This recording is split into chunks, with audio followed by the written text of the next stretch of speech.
Hola a todos, bienvenidos a este podcast de cine. Lo que más nos flipa es el poder que tienen las historias para mejorar nuestra vida. Por eso aquí vas a encontrar una conversación entre dos amigos que amamos el séptimo arte y que también contamos historias, a través de la cámara y del guión. Aquí estamos Valentino Subo y Alfredo Andreu, preparados para analizar la película de hoy y contarte cómo se las apañaron para rodarla, qué nos cuenta acerca de la vida y lograr así una interpretación más constructiva de nuestra propia vida. Un drama familiar con lavadoras y metaversos de por medio es de lo que vamos a hablar hoy. Una película amada por unos y odiada por otros. Hoy analizamos a fondo la gran triunfadora en la pasada edición de los Oscars. Hoy hablamos de Everything, Everywhere, All at Once. Abróchate los auriculares porque en 3, 2, 1 son tiempos de cine. Here we go, and roll sound. Roll camera. Silence, please. And action!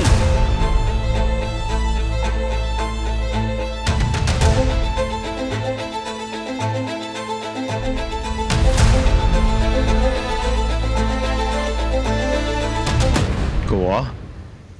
Hola Valen, ¿qué tal? ¿Cómo estás? ¿Todo bien y vos? ¿Cómo estás?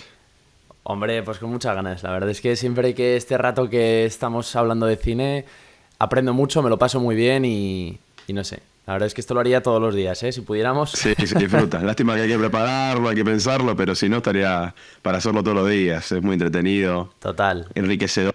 total. Así que bueno, vamos a ver una película un poco controversial. Bueno, no sé si controversial, pero sí polarizante, ¿no? En las opiniones. Parece que sí. La película ganadora de los Oscars, como bien dijiste en la introducción. ¿Cuándo fue la primera vez que la viste? ¿Cuándo fue? ¿Fue apenas salió? ¿Después de los Oscars? Pues sí, salió... No, fue hace 8 meses. Aquí en España se estrenó hace 8 meses. No es en Estados Unidos, no lo he comprobado. Pero bueno, la vi en su momento, la verdad. En el momento en el que salió en salas, fui a verla en pantalla grande. De hecho, la pude ver en la sala más grande de los cines de donde vivo, que es un multicine. Y la verdad es que hice el análisis después para mi canal también. Y también repasando un poco las notas del análisis, intenté no verlo hasta que otra vez volví a ver la película preparando el episodio de hoy. Y entonces volví a ver las notas y realmente sigo opinando algo muy parecido. O sea, siempre la ventaja de ver otra vez una película es que en un segundo visionado, pues obviamente descubres más cosas y desde un punto de vista que es el nuestro, ¿no? Que es el de intentar aprender para intentar luego copiar o aplicar lo que funciona, está muy bien. Es decir, nosotros siempre yo creo que le sacamos partido a esto y creo que cualquier persona que nos escuche que también tenga esa visión, pues puede aprender de cualquier película, realmente, ¿no? Por buena o mala que sea. Totalmente. Pero ahora hablaremos de todo esto, ¿no? Pero bueno, la verdad es que me hace mucha gracia porque las películas siguen siendo las mismas antes y después de ganar un Oscar. Por cierto, aquí tengo uno.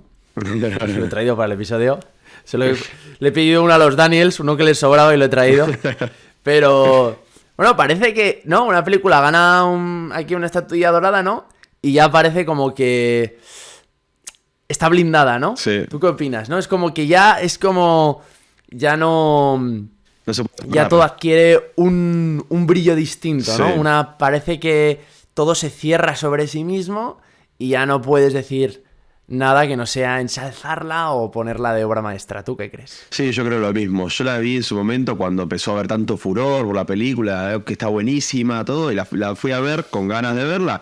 Y me pasó lo mismo. Me pasó esto como que no me llegó a volver loco y noto que también el tema de los Oscars le genera una especie de aura mística en la que ir en contra de esto sería un poco raro porque es como que, bueno, ganó un Oscar, ¿qué estás criticando? O sea, si ganó un Oscar ya está. O sea, pero me parece que está bueno ser objetivo con un análisis y me parece que más allá de la consagración o el premio que le da la Academia, la película puede tener sus falencias y tener varias.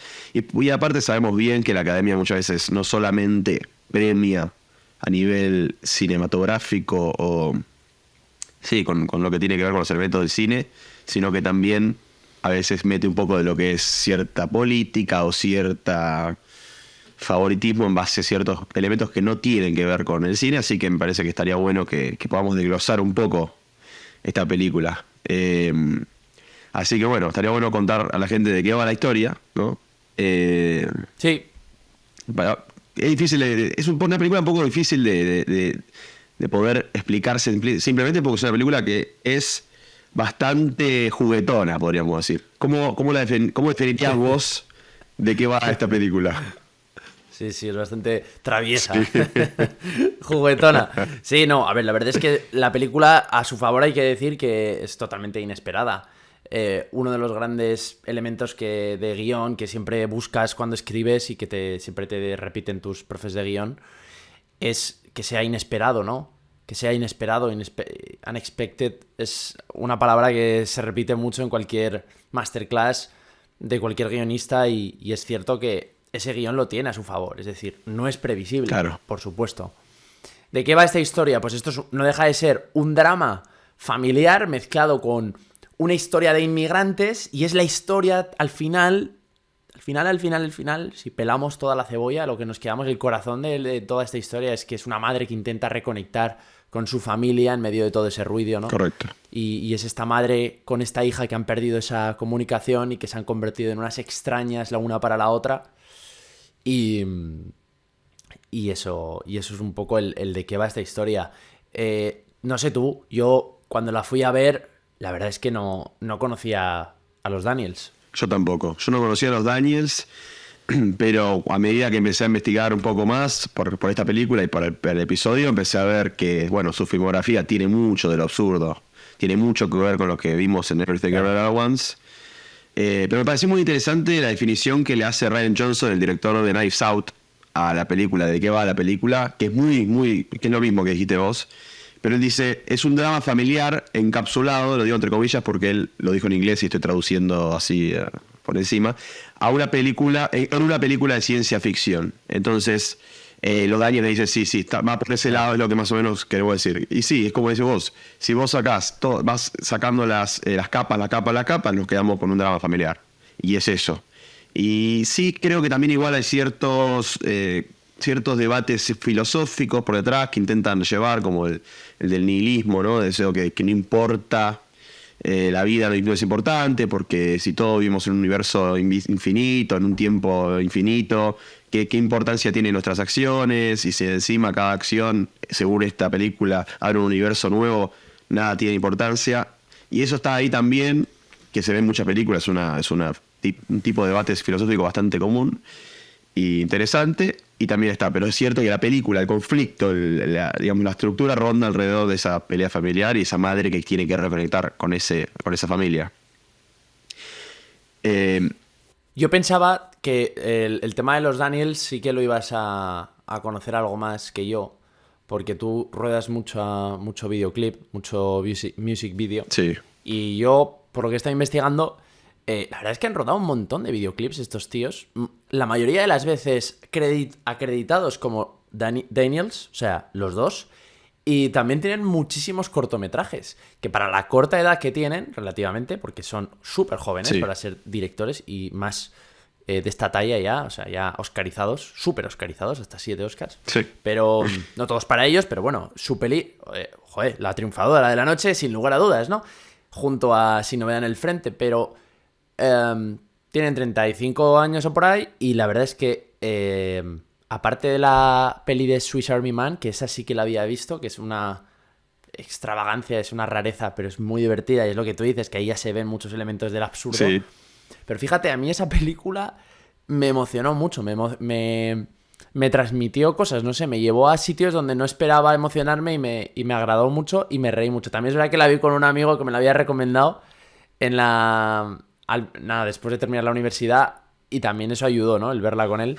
Pero sí, esos elementos del absurdo ya estaban ahí. Pero claro, en esta ya nos metemos de lleno en todo este tema del multiverso.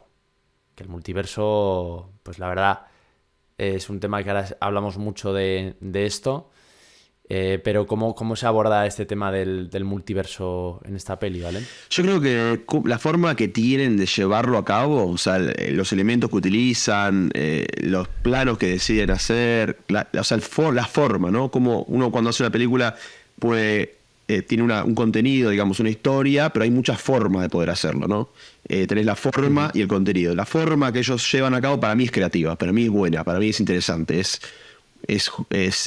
creativa y un poco disruptiva. Juegan con cosas que quizás no estamos tan acostumbrados a ver, y lo logran hacer entendible, que no es tan fácil, me parece. Ahora, el contenido en sí, el tema de los multiversos, como bien decís vos, ya venimos viéndolo. Lo venimos viendo, por ejemplo, en la película de Doctor Strange, en alguna de Spider-Man. Y también, por ejemplo, yo he visto Rick and Morty, ya lo había visto 1000 veces. Estos elementos del multiverso, ¿no? Total. A nivel conceptual, ¿no?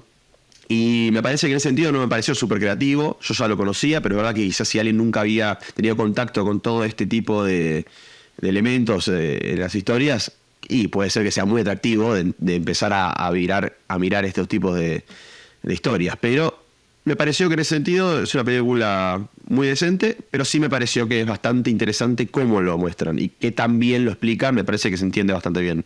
¿A vos te pareció que lo cuentan de una forma que se entiende o que marea un poco?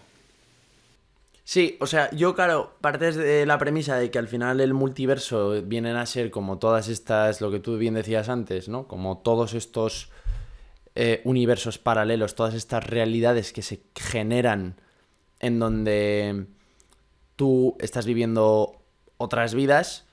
Nunca me había quedado claro si metaverso era otros universos en donde hay otros seres habitando a la vez que tú y otras vidas, o eres tú mismo, tu ser, pero encarnado en otra forma física que está llevando a cabo, que es al final todo ese tema de la reencarnación. Solo que a lo mejor la reencarnación lo asume como un tema por yuxtaposición, es decir, primero una vida, luego otra, y el multiverso es como todo paralelo, todo ocurriendo a la vez. Al mismo tiempo, todas. Y creo que, claro, y en esta viene a ser como eso. Como es una familia inmigrante, está bien ese encaje de bolillos que hacen entre decir, bueno, vamos a hacer un drama familiar de esta familia, y es verdad que eso está muy presente en el que hubiera pasado sí, porque cuando emigras a un país ese viaje está lleno de riesgo, ¿no? Entonces tú quieres mejorar tu posición, pero cada decisión llega con tantos sinsabores y tantos golpes, sobre todo, ya digo, cuando viajas a un país nuevo, es que cambias toda tu vida. Entonces es normal preguntarse si había otro camino menos difícil, menos áspero, más acertado, o más sabio, o menos desgastante. En definitiva, mejor. Y a mí, por esa parte, claro, ¿qué me pasa viendo Everything Everywhere All at Once? Que es que intelectualizarla, es decir, hablar de ella, me resulta súper interesante. Claro. Pero verla no me lleva a esa sensación, esa emoción de qué película he visto. Claro. Y esto creo que puede que a ti te ha pasado parecido.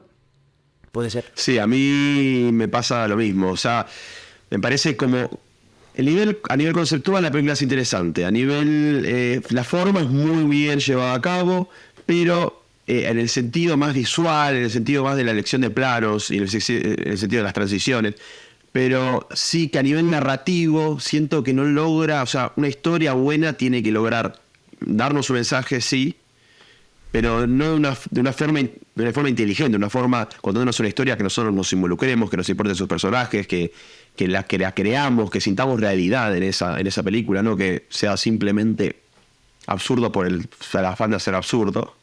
Entonces siento que la película, a mí por lo menos me da la sensación de que por hacer la entretenida pierde, o sea, gana debilidad, mejor dicho, o sea, empieza a debilitarse el mensaje, a debilitarse la historia y la narrativa, y uno empieza a dejar de importarle un poco los personajes, y además cuando vemos que es tan amplio, esto puede ser igual un tema más del concepto del multiverso, se genera que si tan poco importa, porque hay tantas versiones de Evelyn, por ejemplo, la protagonista interpretada por Michelle Yeoh, tampoco me importa mucho si le pasa algo, total, en otro universo, o sea, también puede ser un tema conceptual que puede hacer que debilite un poco qué tanto nos involucramos con los personajes, pero más allá de eso, a mí me parece que la película a mucha gente sí le llegó y a mucha gente sí la hizo. Bueno, a mí yo por lo menos al final, la segunda vez que la vi, me hizo llorar, por ejemplo, o sea, sí me involucré con los personajes un poco.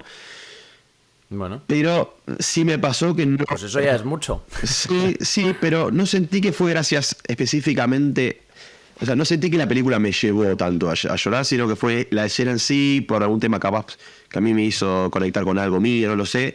Que igual es bueno, o sea, la Claro. película lo logra, obviamente no es que, no quiero tampoco quitarle todo el mérito, pero no sentí que fue gracias a todo lo que venía pasando y todo lo que había alrededor. O sea, la escena de las salchichas a mí no me parece que haya ayudado a que el mensaje o que la historia sea más interesante o que te involucre más, sino que simplemente es para hacer reír. Sí. Sí, no, hay muchos momentos, ojo, muy absurdos, pero también pueden ser muy divertidos, son muy Monty Python. Si tú coges la película Si tú coges escenas de la película, realmente hay muchos fragmentos que son sketches de humor que funcionan muy bien en un Saturday Night Live. Sí. Hubieran sido hits, o algunos de ellos hubieran sido maravillosos.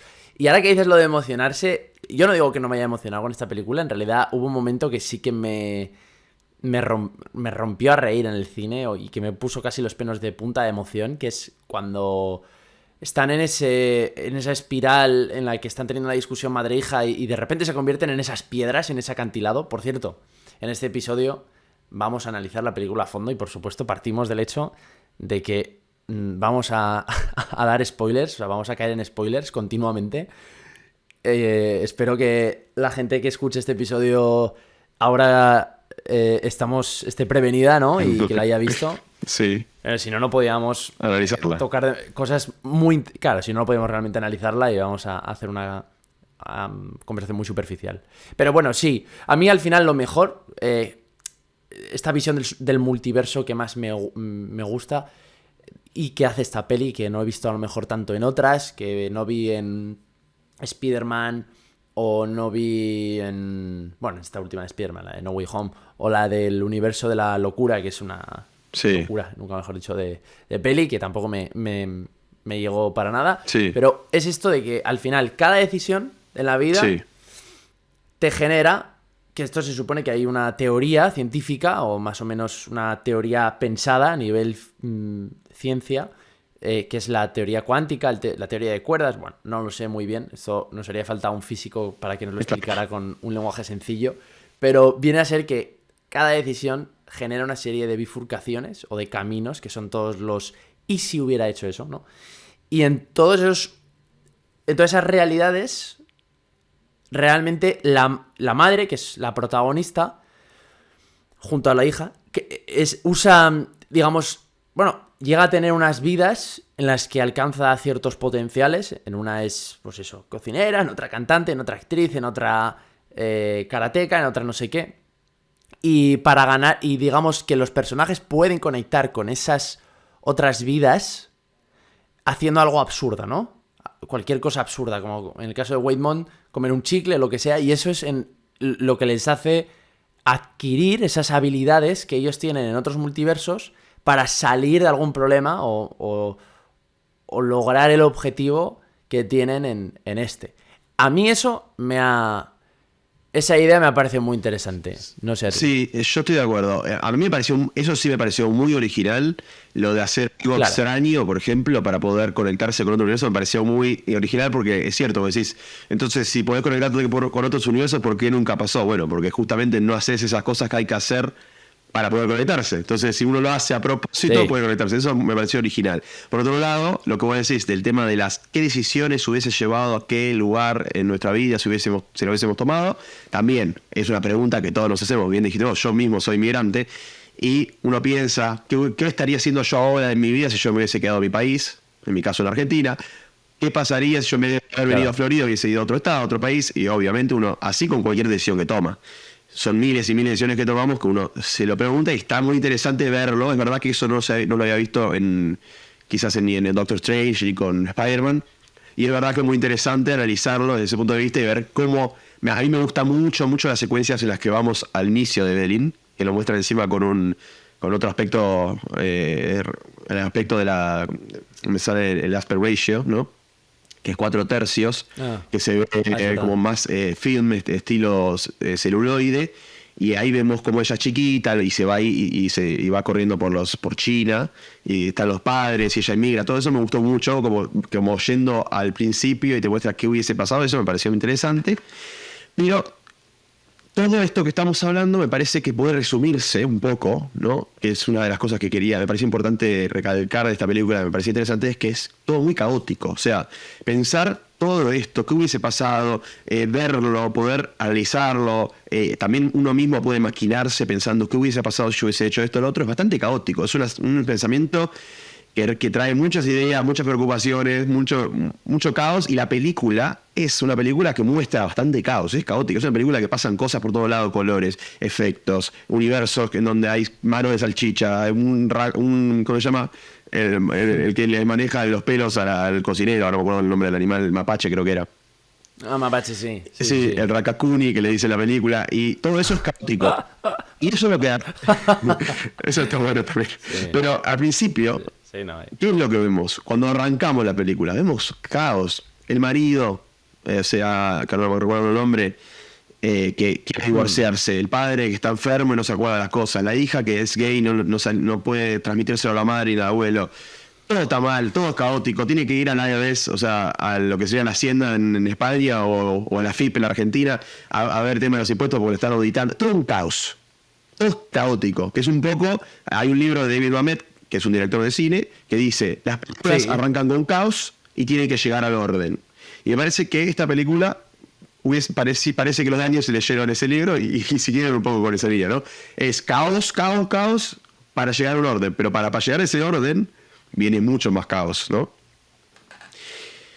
Así que me parece que es muy interesante ver eso, porque arrancamos primero con ese plano muy lindo, me pareció muy, muy original, que ellos contaron en una entrevista que fue de los que más les llevó tiempo a hacer, que es el plano inicial, que vemos como una especie de espejo redondo, que vemos a los tres sonriendo, a Evelyn, a Joy y al padre, y corta y entramos al espejo y vemos a Evelyn ya ahí con el tema de los impuestos en la mesa, que es todo caos, que es papeles por todos lados, bolsas arriba por todos lados, a nivel arte también, caos, van tienen encima el trabajo del mismo lugar donde viven, o sea, caótico también.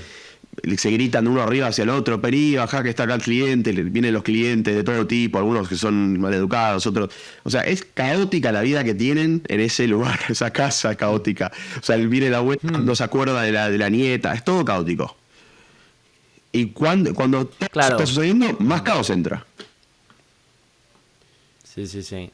Recuerda un poco esa escena, porque mira que la he visto 2 veces, pero ¿es un espejo o qué es? ¿Eso circular que has dicho es un espejo o es un cuadro? Yo creo que una foto. Es un espejo, porque después cuando cortamos al segundo plano, vemos a Evelyn con los impuestos y el marido, que no sé si me puedo acordar, Waymond, ahí está, Waymond aparece. Waymond, Alpha Waymond. Sí, Alpha Waymond es el del Alfaverso, ¿no? El Alpha Universo, no sé. Sí, eso es el que un poco le va como dictando a ella, le va contando de qué va todo. Correcto, y vemos a él a través del espejo. O el mentor. Claro, en vez de hacer ellos un plano contra plano, es muy interesante también esa lección, en vez de hacer un plano, o sea, generalmente cuando uno filma un diálogo entre 2 personajes, uno filma el plano y filma el contraplano, que sería la respuesta a al plano inicial del diálogo. Claro. En este caso lo que ellos hacen es filmar a Evelyn y en el espejo redondo que está ahí en el costado se ve a Waymond. Entonces el diálogo sucede sin tener que hacer un corte. Es muy interesante. Es una lección. ¿Y cómo lo hacían? ¿Con con trasfoco? ¿Con rack focus? O sea, digamos, poniendo el foco en cada uno. Porque si están en 2 planos distintos del espacio, es decir, si una está mirando al espejo y el espejo no están a la misma altura, ¿no? Con lo cual la cámara bien tendrá que enfocar... Si no me equivoco, al espejo cuando él está hablando, cuando Waymond esté hablando, tendrá que enfocar al espejo y cuando ella esté hablando tendrá que enfocarle a ella, ¿no? Sí, no? sí, me equivoco. No me acuerdo de esto. Creo que él estaba fuera de foco. Creo que a Waymond lo dejan fuera de foco, pero no me acuerdo. O quizás habrán abierto el diafragma para dejar todo enfocado, no lo sé. Se ocurren ocurren tantas cosas en esta película que o sea, directamente hay cosas que puedes ver tantas veces y vas a vas a ver cosas nuevas. No, la verdad es que técnicamente es muy barroca, es un trabajazo, eso está claro. Sí, desde luego que totalmente. Sí. Hay mucha preproducción, hay mucha preparación para llegar a rodaje con todo esto tan mascado y que hayan logrado sacar todas esas ideas locas en la película, desde luego. Sí, 6 años le llevó desde el momento que se les ocurrió el proyecto a llevarlo a cabo. Cuenta Daniels sí. que llevó 6 años. Bueno, 6 años y poco me parece, ¿eh? Claro. Para convencer a alguien de poner 25 millones sobre la mesa para esto es una locura. Sí. Sí. Y siendo los Daniels, que no estamos hablando de directores. Bueno, ahora sí, son conocidos, ¿no? Pero en ese momento, antes de Everything All at Once, lo conocía muy poca gente. Sí, es un caos y esto que comentas, claro, me hace pensar en que, claro, la película empieza en un punto donde coges a los personajes en una vida muy incómoda, muy desagradable, como un lugar de partida en el que te generas tanta, ¿no?, inquietud y tanto malestar y tanta, pues eso, todo este caos resulta muy pesado de ver, ¿no? De decir, qué horror, estoy agotado de ver esa vida, no podría vivir ahí en ese desorden. Totalmente. Y en con esos miembros familiares tan, o sea, lo ves como todo tan disfuncional. Entonces la película, y aparte de ese desequilibrio, que es ese caos el que menciona Mamet, y al final, claro, te cuenta toda esta épica de esta familia inmigrante, esta familia migrante que llega a Estados Unidos, que intenta tomar esa decisión para mejorar su posición de partida y que se encuentra atrapada en un trabajo muy rutinario, muy cansado, como es una lavandería, que además funciona muy bien esa metáfora de las lavadoras, ¿no? Sí. Esa rotación, ese mito de Sísifo, griego, ¿no? De esa filosofía de Camus, del mito de Sísifo, de que todos tenemos un poco de Sísifo, ¿no? De nos levantamos a la misma hora, tomamos el coche, vamos al trabajo, hacemos las mismas actividades en el trabajo, desconectamos del trabajo, volvemos a casa, vamos al gimnasio, hacemos deporte, nos cambiamos, nos preparamos la comida, nos ponemos un episodio de una serie y nos vamos a dormir. Como toda esta rutina que repetimos día tras día, que Sísifo era este hombre que subía la piedra a lo alto del monte para que la piedra se volviera a caer y tenía otra vez que retomar la piedra y volver a subir a lo alto. Pues toda esta rutina circular que expresa muy bien también metafóricamente con el tema de la lavandería, es verdad que crea todo este punto de partida que es ese desequilibrio de la familia del que parte, desestructurada o disfuncional. ¿Y qué más? Bueno, ese elemento circular de la lavandería también lo vemos a través de toda la película, cuando la de los impuestos le hace el círculo de los impuestos, se lo pone en la frente, la bagel, la Everything Bagel, que es un tema que me parece también importante hablar. Todo lo que es los círculos está muy, muy representado constantemente en la película. Y el espejo que estoy hablando del primer plano también es circular. O sea que hay y bueno, los ojos que se ponen en la frente, todo es circular, hay un tema del círculo y creo que tiene que ver con lo que decís vos, ¿no? De esa vuelta, de esa repetición de los hechos. La película al final, claro, te quiere llevar a unos lugares tan locos, tan excéntricos, que para que eso funcione necesita partir de algo muy mundano, muy anclado en la realidad. Es decir, algo muy soso, muy pobre a nivel de adrenalina, ¿no? Pues eso, un trabajo rutinario en ese caos de papeles en los que tienen que pagar impuestos y estar ahí con la lavandería día tras día. Y de ahí te saca y te cuenta esta historia de... Claro, parte de ese malestar de decir, ¿y si hubiéramos tomado otra decisión no estaríamos mejor? Y entonces es cuando parece que coge a estos personajes y dice, vale, pues ahora te los voy a llevar a todas las vidas posibles que hubieran podido tener. Olvídate de esta lavandería sosa y aburrida, ahora te voy a dar todas las vidas que hubieras querido tener. Te voy a dar todas esas vidas fascinantes que crees que podrías haber tenido, todas esos yos que están viviendo en otros universos, en otras realidades, con cosas mucho más interesantes que una lavandería y pagar impuestos cada día.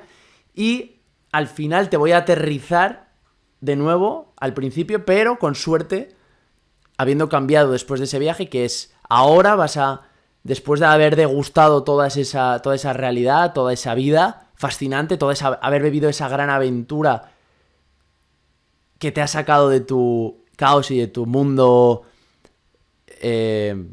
pues mundano sin relieve, esa medianía en la que viven, y vas a querer decir, pues mira, me da igual, al final de todos los universos que pudiera haber vivido, lo más importante es que estoy aquí contigo. Sí. Y si me ha tocado esta vida poniendo lavadoras y pagando impuestos, elijo estar contigo. Fíjate, hablando de esto ahora contigo, yo me emociona, o sea, pienso, qué bueno, o sea, si es que me gusta mucho y además los dos hemos tomado decisiones a nivel profesional que muchas veces no están favorecidas por nuestro entorno, por nuestra familia, pues a veces te dicen, te estás arriesgando mucho, tal, estás tomando una decisión, pues, de alto riesgo, no sé qué. A los dos nos ha pasado que nos hemos preguntado muchas veces el precio de nuestras decisiones y qué hubiera pasado si, y todo el mundo se lo plantea. Pero hasta un funcionario, hasta alguien que se ha sacado una oposición y tiene la vida más asegurada que te puedas imaginar, se lo puede plantear. De hecho, quizás esas personas más que nadie, ¿no? Porque ya están ancladas a esa vida. Pero sí, es lo que te digo, que si intelectualizamos esta película, si hablamos de ello, desde luego, todos estos temas de conversación que da de sí esta película me fascinan, me encantan. O sea, tiene todos los elementos Everything Everywhere All at Once para que me apasione, y sin embargo, mi problema es que la emoción central de esta película no me funciona.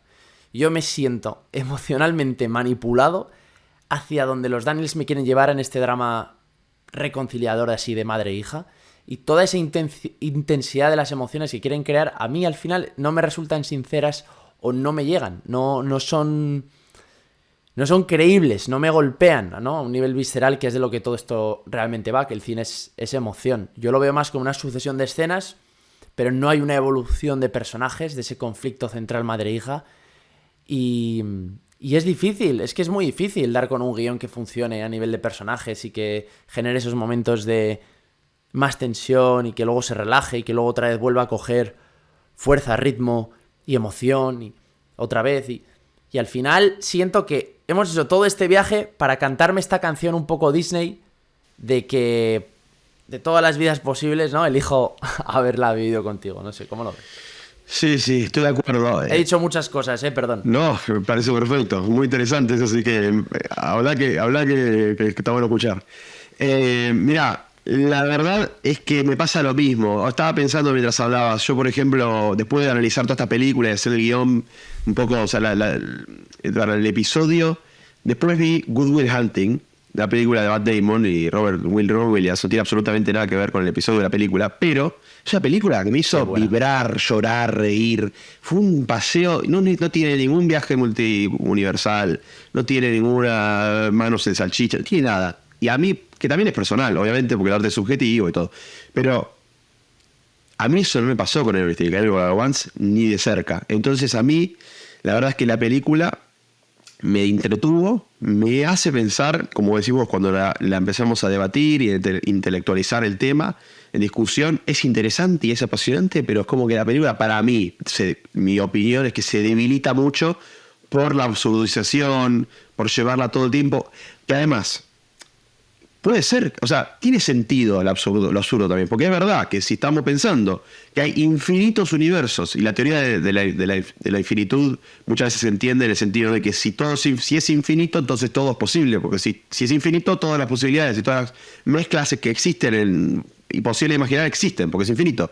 Entonces, es verdad que en una infinitud de universos existiría probablemente un humano que tenga manos de salchicha.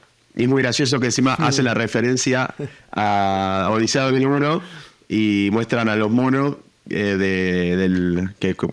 Odisea 2001 de Stanley Kubrick, muestra a los monos cuando están antes de que evolucionen, digamos, a nosotros.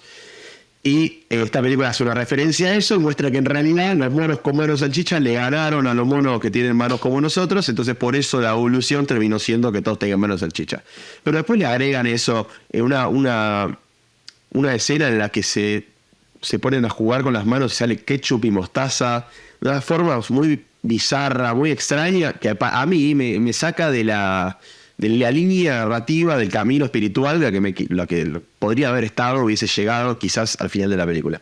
Creo que esos elementos a mí me parece que puede ser uno de los factores, entre otros, que sacan eso. Porque además de eso, la película, la estructura tiene una estructura bastante clásica, bastante cómoda de entender. O sea, primero, como dije, tenemos caos, después llega este Alpha Raymond y nos explica un poco a nosotros a través de la explicación que le hace a Evelyn, todo este universo, multiuniverso, que no sé qué, que hay una mala.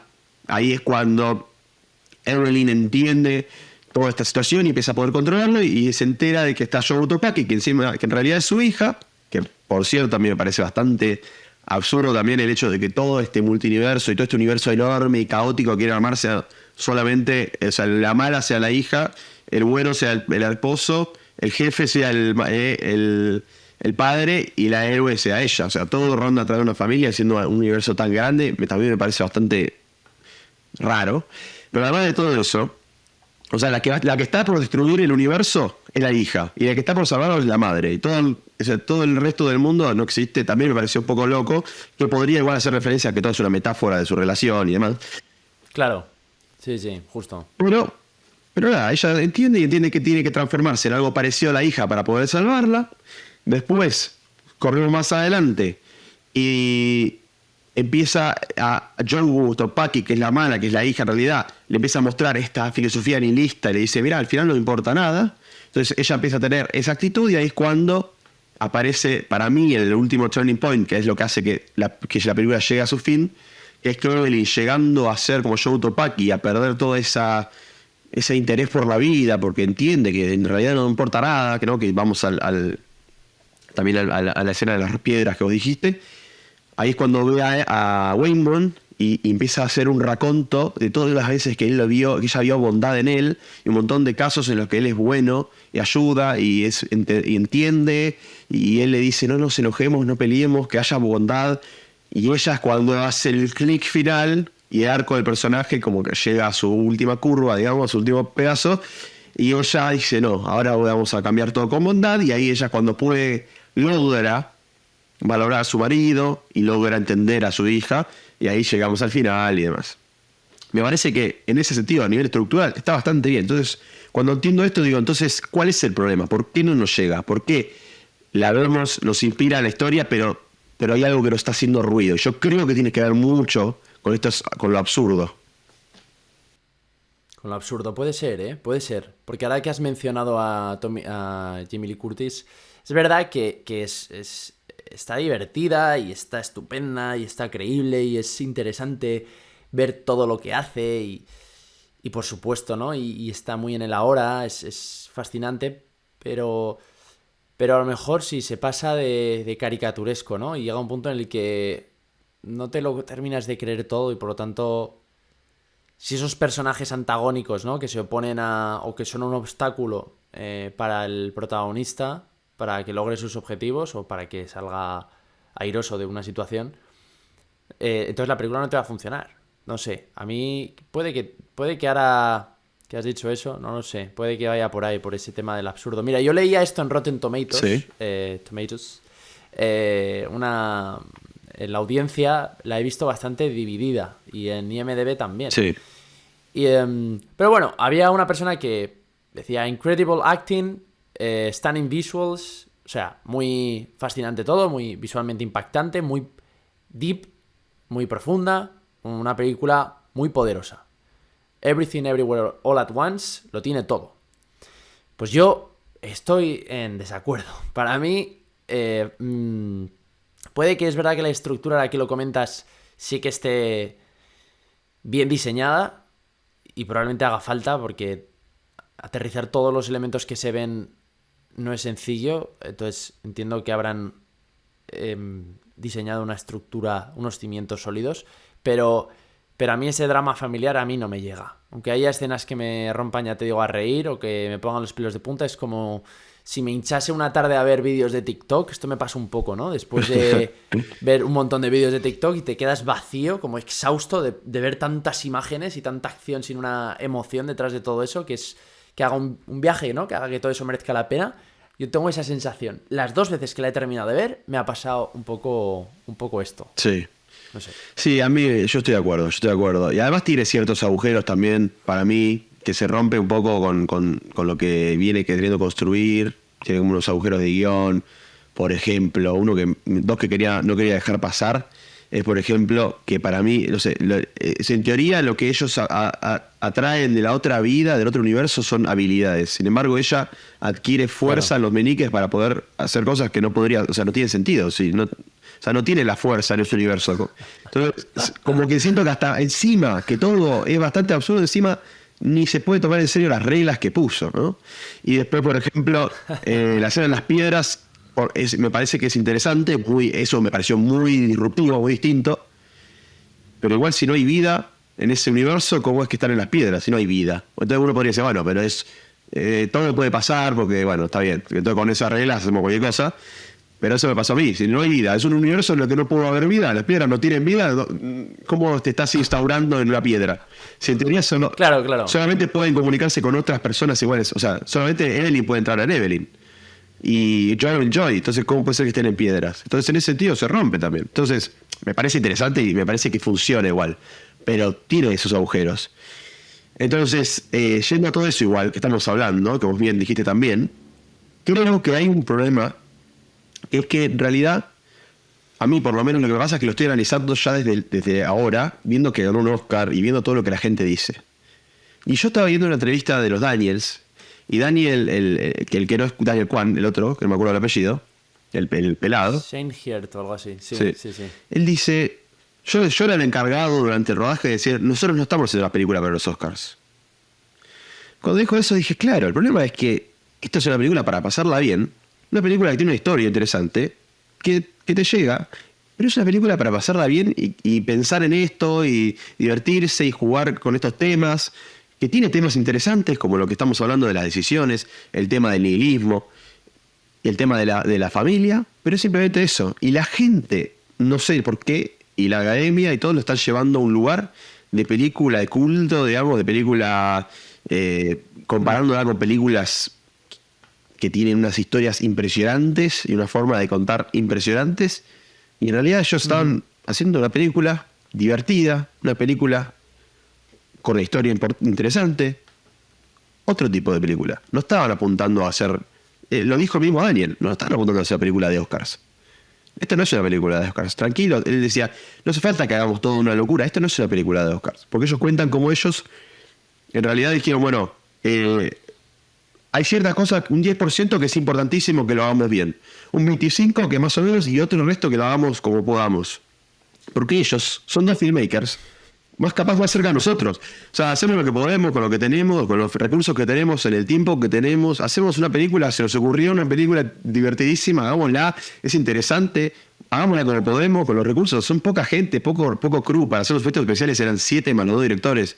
O sea, la mayoría del tiempo eran 5 nada más para hacer efectos especiales. Eso es una locura. Entonces, en ese sentido... Eso es una locura. La verdad es que es un prodigio. O sea, ya te digo, son 25 millones, pero los hacen pasar por 120. Es increíble. Sí. Es increíble y ha tenido que ser un rodaje, bueno, allí son otra filosofía de vida, ¿no? Y todo adquiere una épica distinta, pero ha tenido que ser una preproducción y una producción brutal, ¿eh? Brutal. O sea, estos tíos... Bueno, y partiendo del hecho de que son dos. Sí. O sea, son dos personas con sus pilas cargadas a tope, jóvenes. Quiero decir, meterte en esta empresa, en esta aventura... hombre, no voy a decir que sea más posible porque haya dos cabezas o dos individuos, pero hombre, ayuda, porque vamos, rodar es muy complicado, es muy complejo y que todo pase por una cabeza suele ser un cuello de botella bastante interesante, pero bueno, está claro que se lo han comido todo esto entre dos y quizás está más digerido. Pero sí, a mí me pasa, aunque luego te quiero preguntar por el tema del nihilismo, que ya lo has mencionado antes y creo que sobre esto tú tienes alguna respuesta. Sí. Pero me pasa esto del... ahora que comentas lo que se ha premiado en los Oscars, de El emperador va desnudo, ¿no? Que es este cuento clásico de que nadie se atreve a decir que el emperador va desnudo, sí, más que un niño y tal. Y es que de pronto los premios se ponen tan de acuerdo en torno a una película que a ti no te convence y te preguntas, ostras, ¿qué problema tendré, no? O sea, ya el cine me ha dejado de funcionar, no sé qué problema tengo, me he vuelto un crítico cínico y amargado, justo lo último que quería ser, te da vergüenza, ¿no? Sientes miedo de decir en voz alta, pues a mí esto no me ha gustado tanto. Y si me preguntan cuál es la película más excelente del año, que es un poco la pregunta que se hacen los académicos a la hora de votar, yo estaría lejos de decir que sería esta, ¿no? Me estoy yendo todo el rato muy a la subjetividad, y eso que a mí me gusta el análisis. Tú te estás quedando, gracias, menos mal, más en el análisis, pero es que al final tiene apartados como montaje o efectos visuales o fotografía que sí son excelentes, pero a mí esta historia me hace aguas por muchos lados, me pierde muchas veces viéndola, no entiendo muy bien qué está pasando, el drama de la madre no me lo termino de creer, la veo demasiado entretenida ahí moviéndose por el videojuego como para sentir esa pena y esa preocupación por la desconexión de esa hija y querer recuperarla. Vi una reseña también en IMDb que decía esto: creo que el éxito de esta película se debe a que los espectadores no quieren admitir que no la entienden. Como es A24, y eso significa que es intelectual, y si digo que no la entiendo, todo el mundo pensará que soy estúpido, pues yo creo que eres estúpido por seguir el juego, dice este usuario que pone esta crítica. Yo no hablaría de estúpidos, porque aquí todos somos audiencia, y desde luego la película se esfuerza mucho por ser original y creativa, nada sencillo, porque ya parece que nos han contado todas las historias que nos podían contar, pero sí que creo que hay una autocensura muchas veces por nuestra parte cuando algo cuando algo recibe mucha atención y alabanza y nosotros no nos parece para tanto, ¿no? Y ya te digo, a mí ese conflicto entre madre e hija yo no lo veo suficientemente construido en la historia. Lo que tú has dicho también es otra cosa que se me acaba de encender la bombilla. Demasiado absurdo. Me genera situaciones divertidas y de las que me río, pero faltas de significado. Es decir, no llego a creerme la historia porque está muy bien que la historia no se tome demasiado en serio a sí misma, pero llega un punto en el que demasiado poco en serio termina siendo demasiado poco en todo en general. Sí. Y no te termina llegando. Y ese viaje de ambas de cómo son y por qué actúan así, por qué no se llevan bien y cómo evolucionan, para mí no existe. Entonces, y ese continuo... Se resta fuerza a sí misma constantemente la película, porque si me quieres hacer un drama, pero también hay sketches de humor sin parar absurdos, en realidad estás queriendo, como decimos aquí en España, nadar y guardar la ropa, ¿no? Que es como intentar hacer dos cosas que están en polos opuestos y no puedes tenerlo todo. Entonces, a mí, por ejemplo, ese nihilismo de la hija y tal, fíjate que me gusta bastante el tema de la filosofía y puede ser que pueda... ¿Pero por qué? O sea, no entiendo lo del nihilismo. ¿Nihilismo por qué? O sea, porque hay muchos universos. Bueno. Y eso te genera una sensación de falta de significado porque cada universo tiene su significado y por lo tanto nada significa realmente nada, ¿o qué? No me aclaro. La filosofía del nihilista, para los que no lo saben, tiene que ver con esa idea de que nada tiene importancia o nada tiene sentido porque XX, ¿no? Que en general se le atribuye o se le piensa que tiene que ver con... bueno, por lo menos yo también he llegado muchas veces a esa conclusión, ¿no? No me considero una persona nihilista, pero sí es verdad que a veces he llegado a esa misma conclusión diciendo, bueno, si entiendo que el universo es infinito y hay millones y millones de galaxias con millones de planetas, millones de todo infinito y soy ínfimo. Y el tiempo también. Nosotros, o sea, el planeta Tierra tiene 4,6 millones de años, bueno, 1.000 millones, o sea, 4.600 millones de años, y nosotros estamos, los humanos, hace 200.000 y yo vivo solo 100. Yeah. O sea, ¿qué importancia tengo yo en el tiempo y en el espacio? Ninguna. Bueno, cuando uno llega a esa conclusión, se llega a esa filosofía nihilista, ¿no? Eso, paréntesis, yo cuando fui a ver a Jordan Peterson acá en Florida y le hice esta misma pregunta, le hice una pregunta acerca de este tema y me contestó. Tuve la oportunidad de poder preguntarle y tuve la suerte de que me ha contestado. Oye, hay que invitarlo al podcast también. No estaría nada mal. Tenemos una buena lista de invitados, por cierto, sí. para futuro. A ver cuándo lo iniciamos. Tenemos muchas ganas de hacer esas charlas, sí.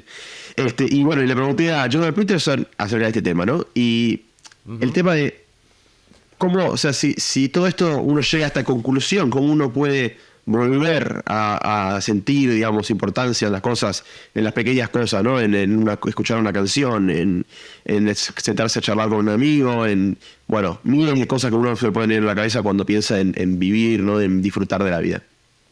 Entonces, bueno, nada, se habla del peligro de caer en este nihilismo, que es lo que le pasa a Joey. Joey cae en el nihilismo, se lo cree, que es lo que le pasa muchas veces a la gente de depresión, o sea, cuando en depresión, que dice, ¿qué importa si me mato? Si total, no importa. Entonces es un pensamiento muy peligroso y muy triste, y es muy lindo que la película lo traiga de nuevo con el personaje de Waymond, ¿no? Que Waymond está en la otra punta de este pensamiento, o sea, él quiere ser bueno y no le importa más nada, y Evelyn es como que Roger cae porque lo ve a Waymond, ¿no? Y él le dice, y te genera ternura, y te genera lástima, y te dice, pero soy bueno, ¿por qué? No entiendo por qué estás peleando, todo eso. Pero para mí, por ejemplo, en ese sentido, está muy bueno cuando te lo muestra esta filosofía, ¿no? Porque te dice, si con cada decisión que hacemos hay un universo y hay miles de universos, y en realidad, si yo mañana me muero, en otro universo estoy vivo, y toda esa idea que para mí igual no tiene tanto sentido en esta película, pero o sea, lo tiene, pero no tanto. Siento que lo logra igual transmitir este sentimiento, y lograrás ver porque lo que quiere hacer Joe Topaki, siento que no es tan fuerte a la hora de fundamentarte lo contrario. Siento que simplemente te muestra a Waymond bueno y ella dice, bueno, está bien, voy por ese lado. O sea, vinimos toda la película viendo cómo la hija trata de llevarla al lado nihilista, y después en 2 segundos vemos a Waymond. Está bien, es el amor de su vida, todo lo que quieras, pero siento que vuelve muy rápido y muy fácil, como, bueno, está bien, mejor, vamos a hacer bondad. Pero me parece que es muy interesante este tema, y una película, si les interesa más el tema del nihilismo, una película que vi hace poco que lo toca un poco es Collateral, la película protagonizada por Tom Cruise y Jamie Foxx, dirigida por Michael Mann, que habla, bueno, que él es un asesino un asesino salariado, y bueno, habla de este tema del nihilismo, pero siento que esta película está buena, lo toca, pero igual no es el conflicto principal y no es de lo que se trata. Me parece que, como bien dijimos al principio, se trata de el conflicto entre la madre y la hija, o la familia, ¿sí? Y creo que igual el tema del nihilismo, que vos ahora me preguntás, también permite jugar más con lo absurdo, porque si uno cae en eso, también todo es absurdo. Si el nihilismo es, o sea, si uno cae en esa filosofía, todo es absurdo, o sea, que nada importa, todo es absurdo, se puede jugar un poco más, pero bueno.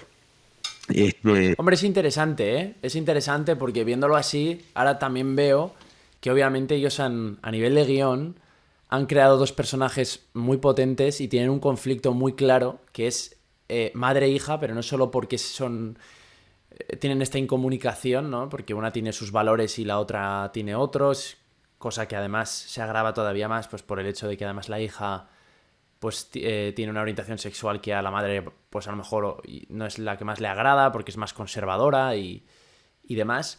Pero claro, me entiendo que una ejerza como de este polo que sea el nihilismo, es decir, nada tiene sentido, y la otra es sí, incluso esto tiene sentido, es decir, tiene sentido porque te quiero, tiene sentido porque de todas las vidas que me hubiera tocado vivir, me ha tocado esta y elijo vivirla conscientemente, queriéndote, entregándome y llenándola de pequeños significados que ya empiezan a darle algo de significado a lo que probablemente no lo tenga. Eso está guay. Sí. Realmente es que está guay. Si es que la película tiene muy buena materia prima. Si encima tiene un buen conflicto central, tiene 2 personajes con visiones del mundo opuestas y antagónicas y que chocan. Está guay. Te van a salir un guión, sí. Te puede salir un guión muy interesante y lleno sobre todo de significado, que muchas veces a las películas lo que les falta es significado. Un tema sobre el que poder discutir. Ahora veía The Last of Us, me ha encantado, por cierto. Uh-huh. ¿La has terminado? No, todavía no la seguí. Bueno, ya hablaremos de ella, Valen, que quiero saber tu opinión. Pero pues tiene una pregunta, ¿no? Al final toda la serie va sobre el precio del amor.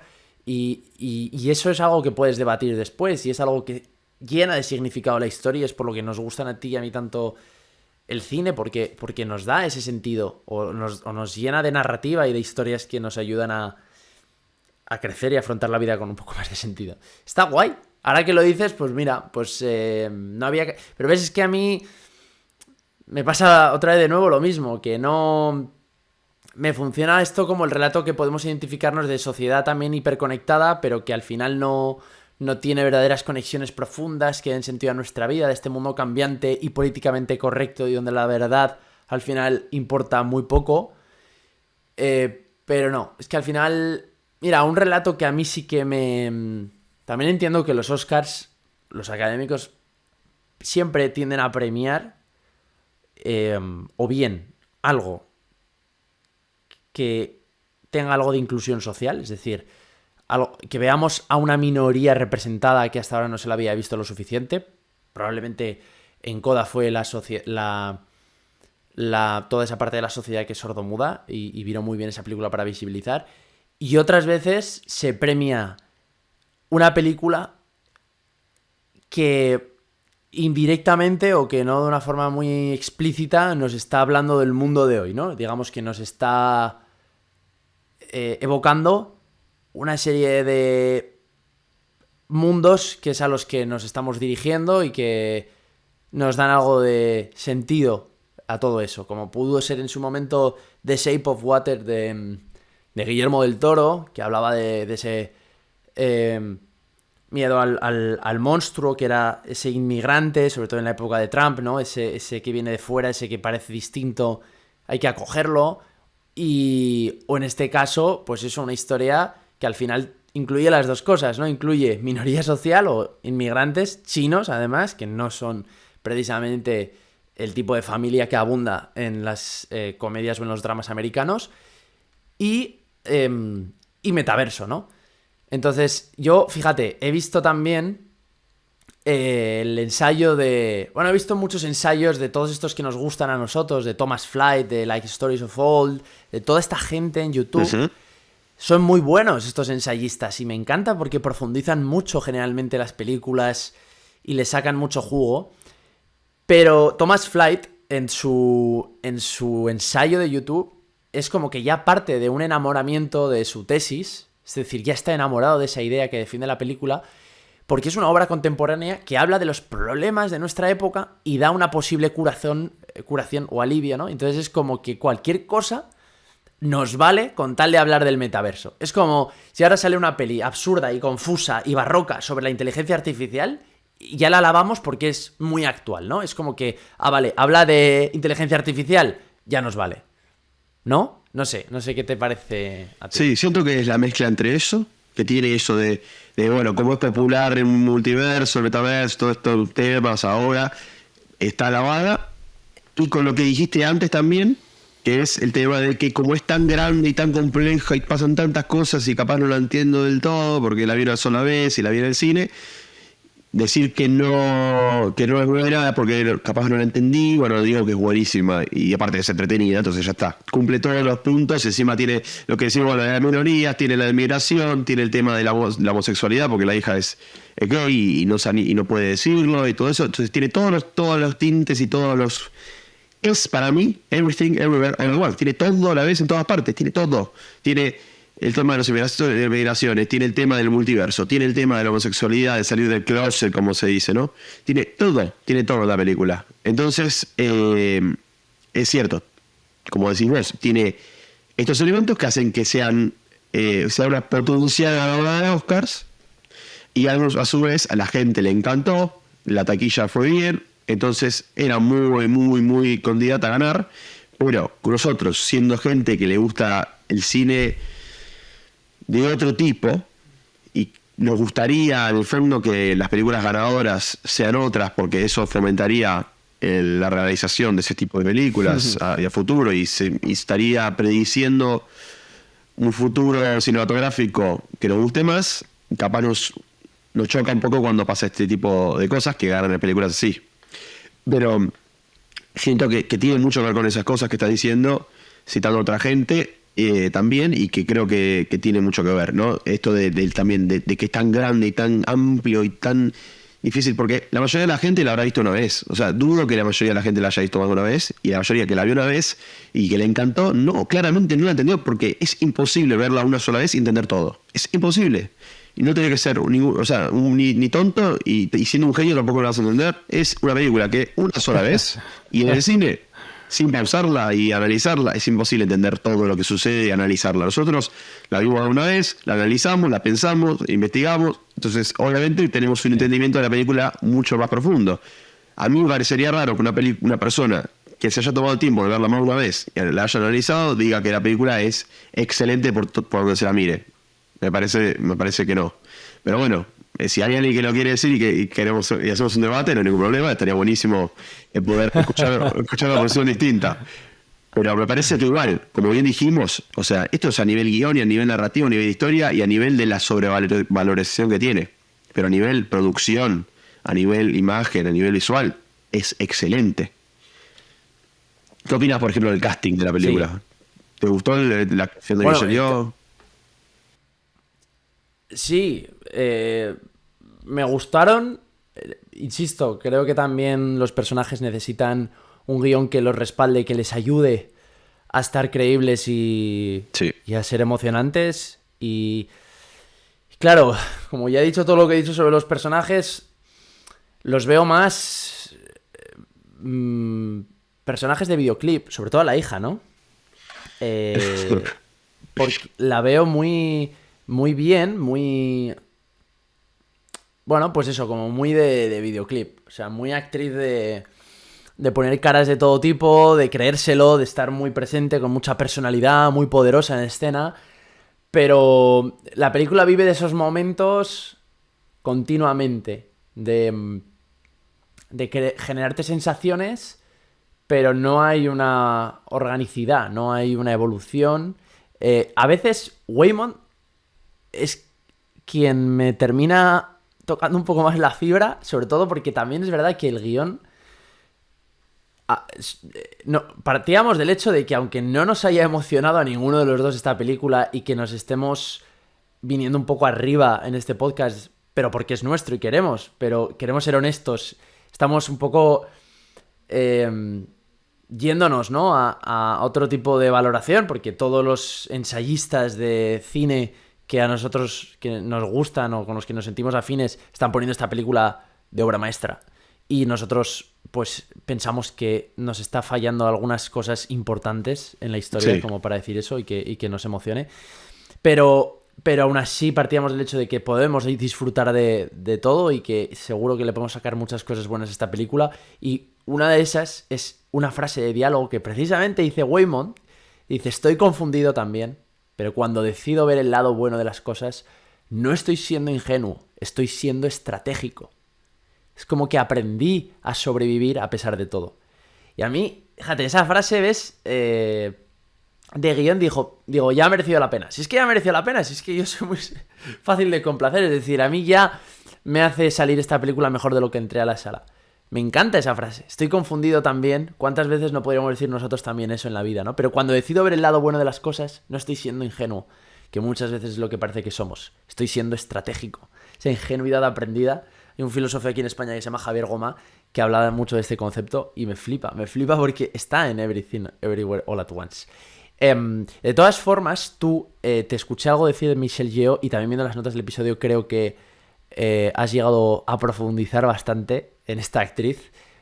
¿Qué tiene que ver el personaje de ella con su vida real? Bueno, ¿tiene algo que ver? Es muy interesante. Primero que nada, cuando ellos escribieron el guión, escribieron Michelle, por ejemplo. Evelyn no era Michelle, era Evelyn, era Michelle. Porque ya querían que sea ella el personaje. Eso también es algo muy valioso, ¿no? Eso, muy bien para los Daniels, felicitaciones. Pero cuando llegó Michelle al proyecto, se le encantó y dijo, no, pero no quiero que sea Michelle porque no quiero que esté tan anclado a mí, ¿no? Que diga Michelle Yeoh, que te haya una ancla ahí tan fuerte. Y ella, pero también es productora ejecutiva del proyecto, o sea que igual se involucró mucho, pero cambiaron el nombre a Evelyn y la SC de todos esos universos que tenemos que nos muestran de Evelyn, que vemos a la Evelyn con las manos de salchicha, la Evelyn de, para mí, Berijana, ese restaurante que hace la comida ahí los chefs sobre la mesa, y que tenemos a Rakakuni y toda esa secuencia muy preciosa. Qué locura. Sí, que es un animatrónico, por cierto. Ahí se optaron por hacer un efecto práctico. Y bueno, todo eso Uno de Bastante esos. Spielberg, entonces. Pues sí. Bastante escuela Spielberg. Claro, creo que lo hicieron por un tema de costos, yo no lo sé. Pero bueno, dijeron ese, no hace falta que se vea tan bien, hagámoslo así, y lo hicieron animatrónico.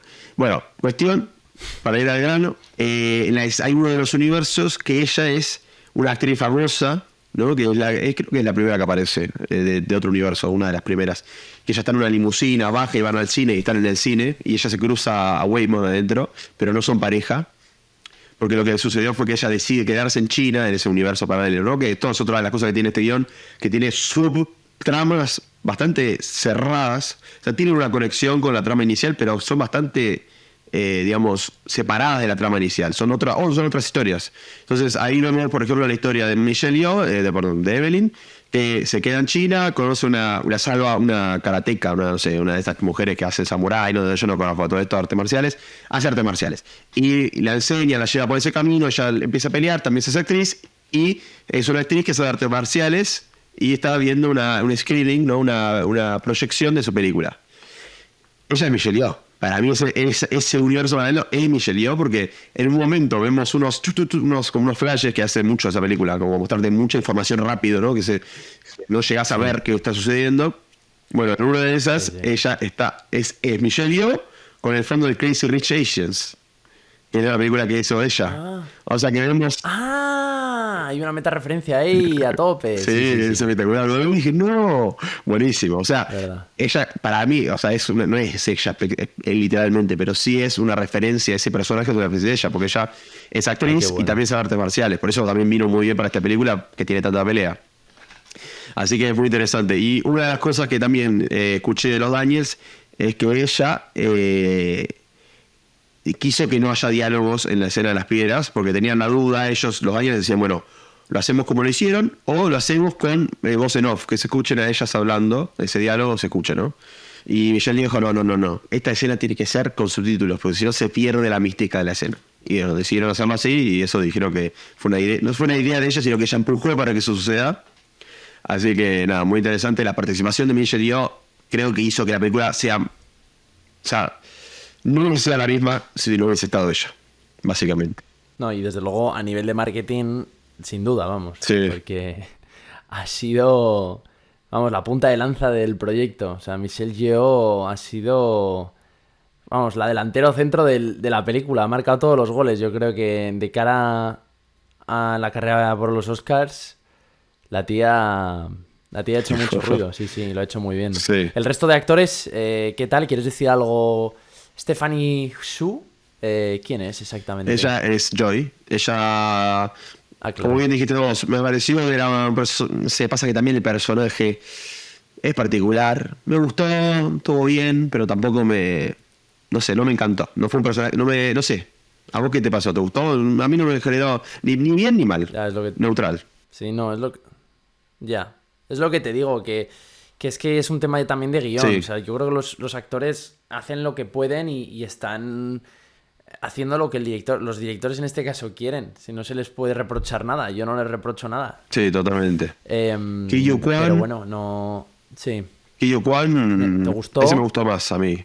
Que ganó el Oscar. O sea, bueno, Michelle Yeoh ganó el Oscar a Mejor Actriz leading, o sea, de protagonista. Ki-Yu Kwan ganó el de Supporting Role, o sea, ¿cómo se llama?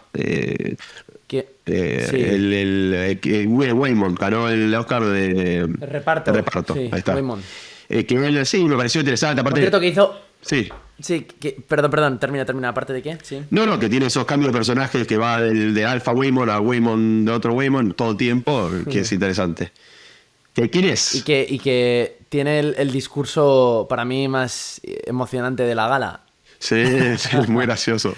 Mamá, gané un Oscar. A ver, sí. Es muy norteamericano ese discurso, es muy... Joder, es a tope de lacrimógeno, ¿no? Pero bueno, pero entiendo. Ostras, lo que... ¿Y Ki-Yu Kwan? Este actor habrá tenido que aguantar ahí, resistir durante décadas. Claro. En la industria y oye, y ahora recibe un Oscar. Ojo, también tiene su mérito y él decía, esto es el sueño americano. Sí. Pero bueno. Muy interesante. Ostras, me pareció no lo hablamos esto, pero se me ocurrió viendo la gala. Sí. que Mark Rylance, injustísimamente olvidado. O sea, entiendo que se ha hecho un velo de... una cortina de humo o bueno, una manta de silencio sobre Bones and All, la película en la que él aparecía como actor de reparto. Pero Mark Rylance es el mejor actor de reparto, la mejor interpretación que yo he visto el año pasado en un cine. Esta es la realidad. Hablo subjetivamente, pero creo que podríamos también argumentarlo. No vamos a entrar a eso, obviamente, pero hacía una interpretación de este monstruo, pero a la vez mentor en Bones and All, espectacular. Que te lava la sangre y era súper impredecible. En fin. Pero bueno, se lo llevó Ki Hyun Kwan. Sí, ahora estaba viendo quiénes eran los nominados porque no lo recordaba. Sí, pero no estuvo ni nominado ni la ganó claramente, ¿no? No, nada, olvidado. Sí, sí, la ganó Kingdom Juan y bueno, tiene también esa historia, como bien decía, 20 años sin actuar, había estado en Indiana Jones, había estado en los Goonies, entonces fue como muy, interesante, y como una especie de perpetuo, no sé si la palabra, pero en un momento así, increíble. Así que bueno, después tenemos a... Y Jamie Lee Curtis, echándose por fin el Oscar, ¿qué tal? Sí, bueno, a mí me parece que, bueno, capaz se lo merecía ya la actriz en general, pero no sé si la actuación fue destacable como para el Oscar, no sé qué te pareció a vos. Hombre, Jamie Lee siempre es interesante, ¿verdad? Verle hacer lo que hace. Sí. Pero bueno, sí.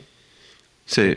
Me pasa lo mismo, que me resulta difícil creerme ese personaje y me pasa lo de con todos, que los actores hacen lo que se les ha dicho, pero en ningún caso llego a emocionarme o a interesarme demasiado por ellos. No sé. Bueno, estaba nominada también Stephanie Hugh, no sé cómo se pronuncia, la que hacía de Joy, también estaba nominada a Supporting Role y mostraron un segundo de la estatuilla.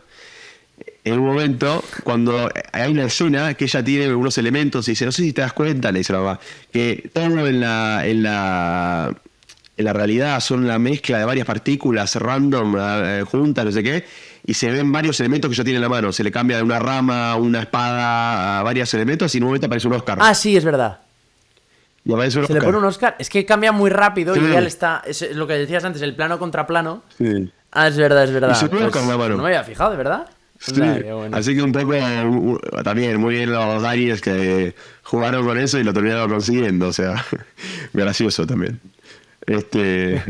Bueno, ahora que comentas esto, me parece excepcional a nivel de equipo técnico. Todos los operadores de cámara, todos los movimientos de cámara están clavados, los auxiliares de cámara, los ayudantes de cámara, los foquistas o las foquistas o la script o el script.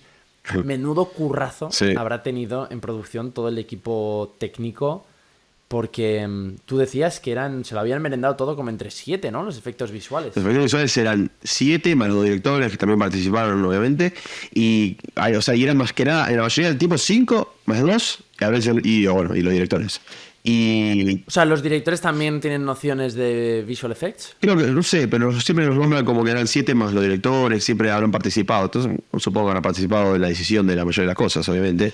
Porque también había que definir qué cosas sean prácticas, que no, por el tema del presupuesto, por cómo quedaban. No sé, cuentan los Daniels en una entrevista que ahora no recuerdo, después la puedo poner en la descripción, es interesante. En esa entrevista cuentan cómo los convencen a ellos de hacer los efectos especiales de una forma u otra y que ellos dicen, no sé, porque hablan mucho de cómo ellos delegan. Hablaron mucho de eso de decir, nosotros le vamos a dar estas herramientas y tenemos claro que no le estamos dando todas las herramientas posibles porque no hay recursos. Hagan lo que puedan con eso. Y eso generó, y también como ellos le mostraban, a la primera semana le mostraron lo que estaban grabando, e inspiró muchísimo al equipo, por ejemplo, a seguir haciendo cosas y dar todo el sí, porque con el poco presupuesto y recursos que tenían y tiempo, el equipo que tuvieron inspiradísimo hizo que la película sea lo que es. Y bueno, el equipo de cámara, como por ejemplo, ha hecho un excelente trabajo. O sea, el director de fotografía es Larkin Saple, que yo estuve viendo, tampoco tiene mucha experiencia, no tiene muchas películas detrás, y me parece que ha hecho un trabajo interesante porque además... No, que iba también a rescatar el nombre del gaffer de esta película, pero ahora lo busco. El gaffer es quien decide los aparatos y quien toma el que ejecuta la planta de cámara que tiene en la cabeza el director de fotografía. Es decir, el director de fotografía decide cómo iluminar una escena o un cuadro, Sí. es decir, lo que se ve en la pantalla. Correcto. Y el gaffer es la persona encargada de llevar eso a la realidad, ¿no? De ejecutar esa orden o esa idea, mejor dicho, y también ejerce bastante creativamente. Sí. Tiene bastante que ver.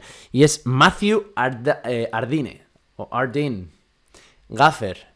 Bueno, espectacular. Sobre todo me estoy acordando de esa escena del pasillo que parten de la furgoneta y de repente abre la puerta Jamie Lee Curtis y entonces ya estamos de repente en el pasillo de un edificio y entra ella con la carta aquí pegada en la frente y todo ese pasillo con Tupaki que de repente se va como encendiendo y apagando intermitente con las luces. Bueno, es una pasada a nivel de luz esa escena. Yeah. Y sí. Y además me encanta Dime. cómo jugaron con la iluminación en base al universo que estaban. Por ejemplo, en el universo Sí. cuando ella es actriz y que no está con Raymond, hay unas escenas que están inspiradas en una película, ahora no recuerdo exactamente cuál, ahora lo voy a buscar, pero que tiene una iluminación completamente distinta a la que veníamos viendo en otros.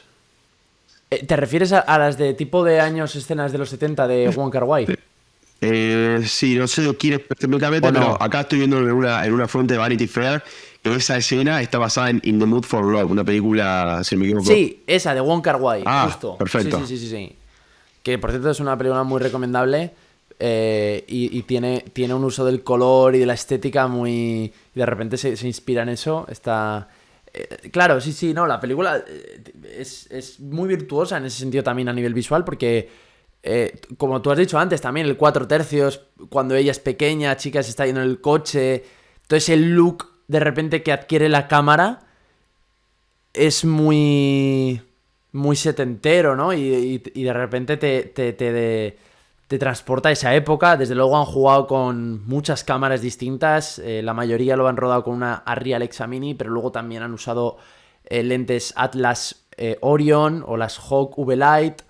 Es decir, lentes sobre todo anamórficas, es decir, lentes que lo que hacen es que a diferencia de las esféricas, que es otro tipo de lente, pues lo que hacen es generar un fondo más difuminado, más difuso, más más estilo película de cine, como Star Wars, ¿no? Donde además todo lo que queda fuera de foco, todas las luces, todos los puntos de luz son más una elipsis que un círculo, y todo eso genera unas sensaciones a nivel visual y a nivel sobre todo de emoción, que es lo que trata siempre también la cámara de transmitir. Sí. Que es que le va muy bien a esta película porque te está contando, pues eso, todos estos universos y toda esta realidad ensoñada, ¿no? En la que vive Evelyn con el pinganillo en la oreja. Bueno. Pero me parece súper virtuosa la fotografía de Larkin y es una pasada que no tenga más trabajos aparentemente detrás porque creo que llegar a hacer esto es de una maestría importante. Sí, totalmente. Sí, y estaba pensando en esas escenas de... A mí las que más me gustaron fueron esas que hacen referencia a In the Mood for Love, pero no quería también dejar de nombrar que hicieron muchas inspiraciones, por ejemplo Ratatouille con el Raccacuri, 2001 a la Odisea del Espacio con la de los monos, y después acá dice Vanity Fair que Clan of the White Lotus, en la escena de la práctica de artes marciales, y para mí también hay un poco me hizo acordar bastante a Kill Bill, pero bueno, hace muchas referencias. Hace muchas referencias y también lo hace a nivel de puesta y a nivel de luces, como es en el caso de In the Mood for Love, ¿no? Así que sí, tiene mucho juego con los aspectos. Ah, y otro, por ejemplo, otro de los elementos que hacen con la relación de aspectos es cuando vamos a las escenas de acción. Por momentos estamos en una 16:9 clásico y se aparecen las barras para transformarlo en una relación de aspecto mucho más angosta, digamos, más parecida a lo que es CineScope, que es como más lente anamórfico también, más parecido a lo que hace el lente anamórfico. Y cuando, por ejemplo, de los que más recuerdo en este momento es cuando Waymond se come la mantequilla de cacao, no sé cómo se le llama en España, ni me acuerdo ni sé cómo se llama, pero que se come eso para poder transportarse. En el momento él hace así, se lo come, mira para atrás y la relación de aspecto se achica y toda la escena de acción ocurre en otra relación de aspecto. Y eso lo hacen 3 o 4 veces. Y a mí me gusta ese efecto, me gustó bastante. Otra vez. Sí. ¿Y a nivel de música qué me cuentas? Bueno, la música la hizo un grupo, una banda experimental llamada Son Lux, que al principio yo cuando la vi, la realidad es que no me di cuenta. Pero eso para mí significa que está bien hecho, en mi opinión, porque fue una música que acompañó bien la imagen. Sí, una crítica que haría negativa es que la música está casi todo el tiempo en la película. Hice la prueba de ir poniendo diferentes puntos de la película y siempre, en el 90% de los casos, había música. Muy pocas escenas sin música. Eso en general, un profesor de cine te diría que no está bien, porque en realidad estás usando la música... Exacto. Eso estaba pensando. Como que está la música para que sea interesante, si no, no es interesante. Entonces, eso me pareció raro, pero por ejemplo, una escena que se puede ver bien en la música experimental, que se nota que es una música distinta, es la escena de los trofeos, que se meten los trofeos por el culo para poder usar otros efectos. Esa también, otra escena bastante absurda y graciosa. Ahí se nota la música muy, muy particular, muy distinta. Si prestan atención a la música, van a ver que es una música distinta. No es lo que estamos acostumbrados a escuchar con una banda sonora. Una banda sonora, perdón, de cine típico, digamos, clásico. Pero es interesante la música. ¿A vos te llamó la atención la música o te pasó desapercibida a medida que ibas viendo la película? No, me ha pasado lo mismo que a ti, que la verdad es que pensando en ella cuando vi tus notas no la recordaba especialmente, pero ahora que lo dices no me extraña que acompañe mucho todo el tiempo porque bueno, hay tanto cambio de escena y tanto cambio visual que si eso no lo aglutinas bien, si no lo ligas bien a nivel de sonido, si no le das una coherencia en algo, si visualmente estás todo el rato cambiando las cartas y no le das un soporte, al menos de sonido, que le dé una coherencia a todo eso, me hubiera bailado mucho más la película o me hubiera resultado molesta, que no lo es. Entonces, entiendo lo que dices. Sí que me llamó mucho más la atención la película, o me quedé más con el tema del arte, de diseño de arte y de vestuario. Cuando la hija, por ejemplo, pasa del templo blanco del bagel a un vestido de espumillón así verde pistacho, en plan, caminando así en el parking lot, en plan, pom, pom, pom. Y digo, joder, tío, ahí estaba de videoclip total, ¿no? Pero todo eso es que, claro, es un festival toda la película. ¿Y sabes tú quién es el diseñador de producción detrás de todo esto? ¿Quién es responsable? Sí, la diseño de producción lo hizo Jason Kisbardai, que también estuve viendo, o sea, ninguno de los que están ahí, así algunos tuvo alguna que otra participación en una película importante, pero ninguno era, digamos, una persona que había hecho películas de talla grande, digamos, de grandes películas de Hollywood. Eran todos gente de cine o cineastas que habían estado más en películas más independientes, como esta cierta parte podría considerarse, ¿no? Así que nada, por ejemplo, para mí, en el caso de La Casa, que hablamos al principio, que es caótica, me parece que a través del arte se hace entender clarísimo. Vemos arte... a través del arte vemos el caos, o sea, clarísimamente. Sí. Como decimos en el vestuario, bueno, por ejemplo, una mezcla entre arte y efectos visuales, los cambios de vestuario de Joy o de Joe Topaki, como ella va cambiando constantemente de vestuario, o sea, colores, coloridos, no sé, blanco, negro, todo, también, eso me pareció que estaba muy bien logrado, muy bueno. Y me gustó bastante la vestimenta de ella, de Joe Topaki en la escena final. En la escena de la dona me gustó bastante. Bueno, budget de 25 millones, al final, ojo, tiene munición esta película, que aunque sea A24, es como la Marvel de A24. Claro. Y ha hecho una taquilla mundial, al menos hasta el momento en el que preparamos este episodio, ahora probablemente más, sobre todo a raíz del Oscar, de 108 millones. Sí. O sea, no está nada mal, ¿eh?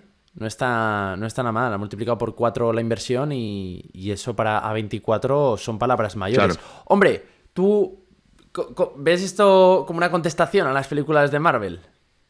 ¿A qué, Bueno, más originales, ¿no? ¿En qué sentido? Bueno, ¿en qué sentido? Porque también esto es como una película de mucho efecto visual y de mucha, digamos, producción y de esta ciencia ficción que solo vemos a veces en películas de alto presupuesto de Marvel, pero que claro, que son una plantilla, ¿no? Muchas veces detrás de otra y esto es como el Marvel de calidad, ¿no? Como el A24 ha sacado como Claro. su contestación de... Bueno, esto es más original que una de Marvel, pero es verdad que... Tiene sentido. ¿Cómo lo ves? Sí, sí, tiene sentido lo que está sentido, diciendo. Me claro. parece que sí.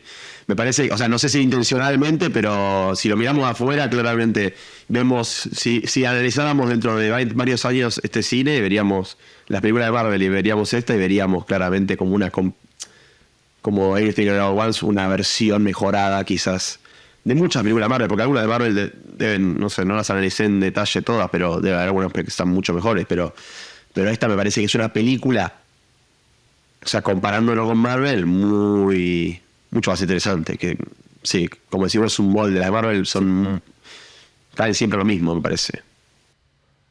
Porque The Shape of Water también tenía mucho efecto visual, pero no tanto. Al final era el monstruo, pero había muchas... No recaía tanto el peso del drama y de la historia en tanto uso del efecto visual y de cambiar de una cosa a otra, ¿no? Y Sí. por eso también te lo decía. ¿Y qué me puedes contar del montaje, Valen? Bueno, uno de los datos que me parecieron muy interesantes, que de hecho justo ayer, domingo, tuve un rodaje y lo pensé mucho, me vino a la cabeza bastante.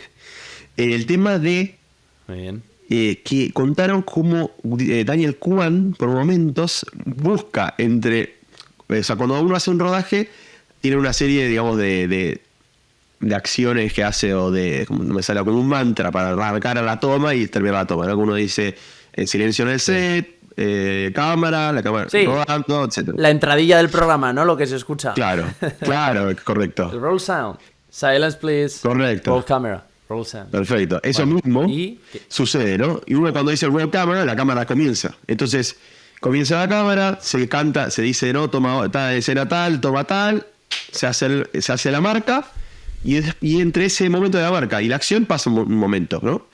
La acción, y ahí arranca la acción, hasta que el director dice, corte, y entre que dice corte el director dice corta, hay unos segundos también.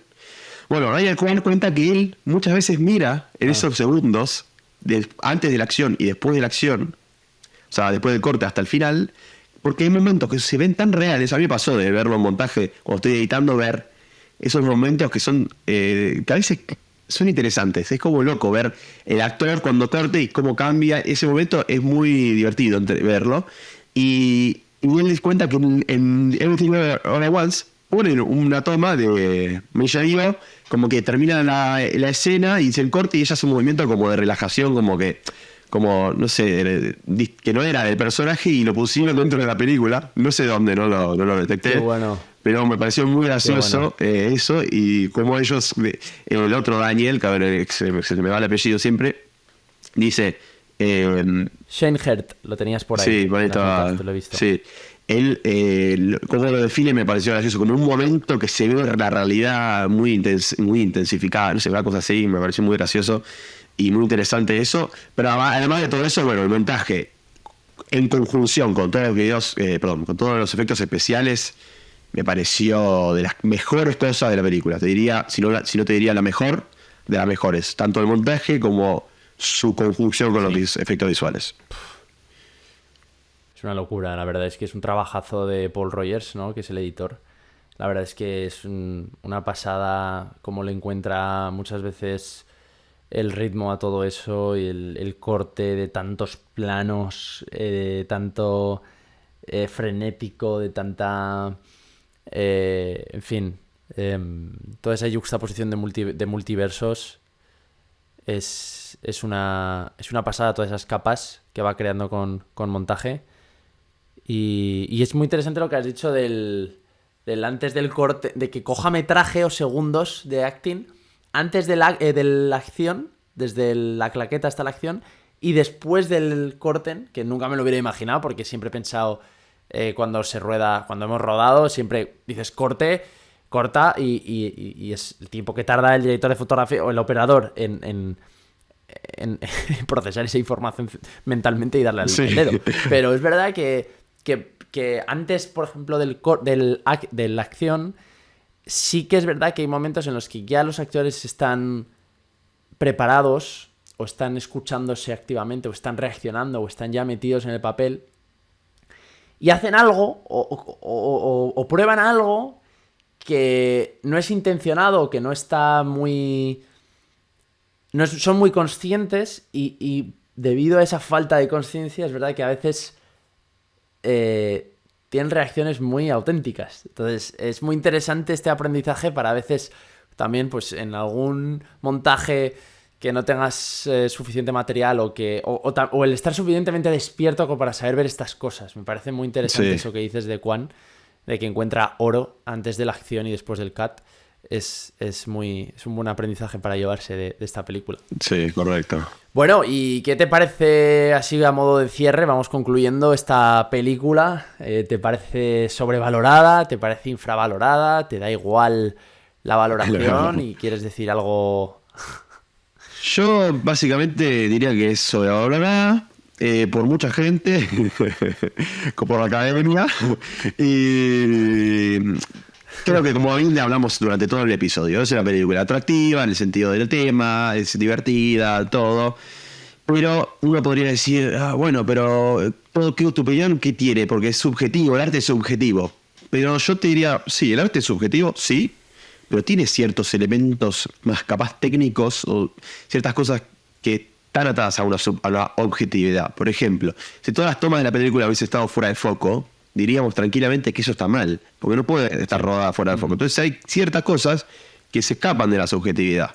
Entonces, obviamente, la subjetividad uno puede gustarle igual. O sea, puede estar fuera de foco y decir, a mí me encanta que esté fuera de foco. Y sí, porque cada uno piensa lo que quiere. Pero uno cuando analiza una película tiene que traer esa objetividad, tiene que traer las ciertas reglas técnicas, narrativas de guión y pensarlas y analizarlas. Después si le gusta o no es otro tema, pero a nivel objetivo me parece que la película está sobrevalorada por algunas personas, porque por algunas otras, por la otra parte de la sociedad que está más capaz de nuestro lado, yo creo que se valora bien porque se entiende como una película muy entretenida, divertida, interesante, pero nada más. Y creo que la academia premiándola le dio una evaluación, le dio una, como dijiste vos al principio, una especie de situación en la que se la puso en otra categoría que no, para mí no debería estar. ¿Vos qué opinás? ¿Sentís que está sobrevalorada o infravalorada?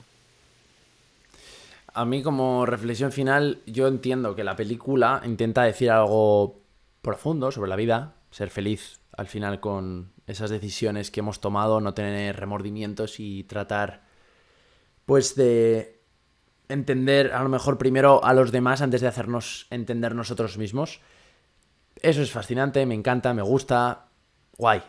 Pero para mí esta película no lo consigue. Y la intención está ahí, pero el cómo van del punto A al punto B, que es de lo que va una película, pues no me convence. Ese viaje no me convence. Quizás se me cae mucho y gracias a esta conversación que hemos tenido, ahora lo veo más claro, ¿no? Quizá todo ese absurdo también, como película completa, pues no sé, no me haga quererme ciertos personajes o los personajes antagonistas no me resulten lo suficientemente retadores sobre las creencias de los protagonistas o no entiendo muy bien esa evolución a nivel de creencias de la madre y la hija. No lo sé, pero...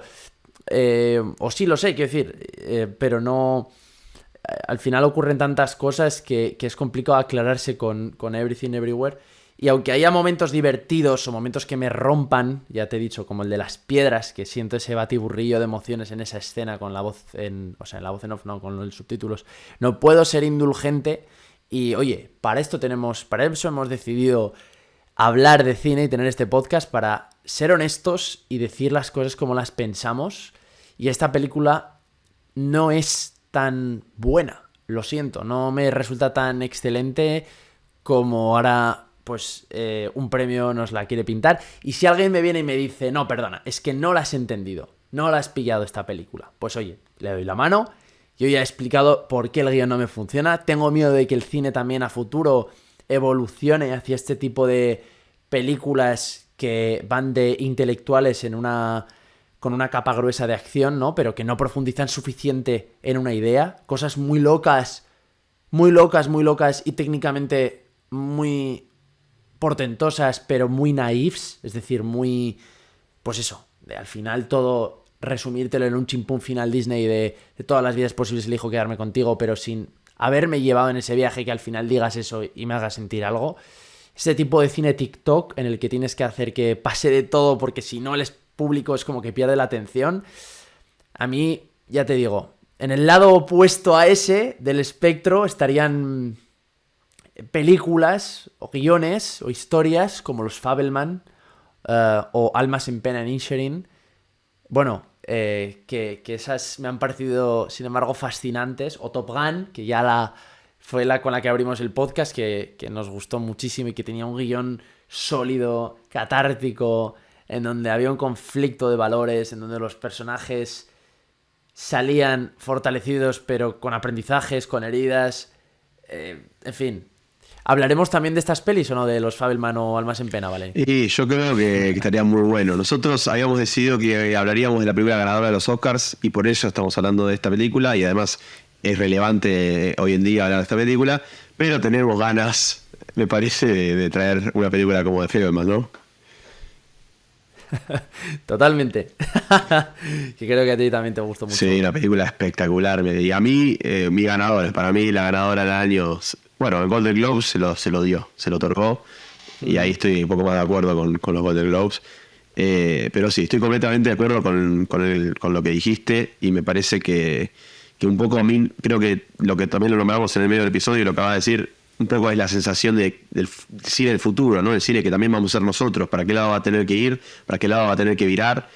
Y sí, ver que gana una película como esta, que tampoco es una película, digamos, mala o vil, digamos, no es mala, pero es una película que no es la que hubiésemos premiado y bueno, creo que es muy entretenida. Es una película que sí puede quedar en la historia como una película que fue muy popular y que resonó con mucha gente, pero no la hubiese puesto como la película del 2022, ¿no? Pero bueno, esperemos que podamos hablar más adelante. Bueno, el próximo episodio creo que será de Fabelman, si no me equivoco, y además venimos pensando en hacer entrevistas.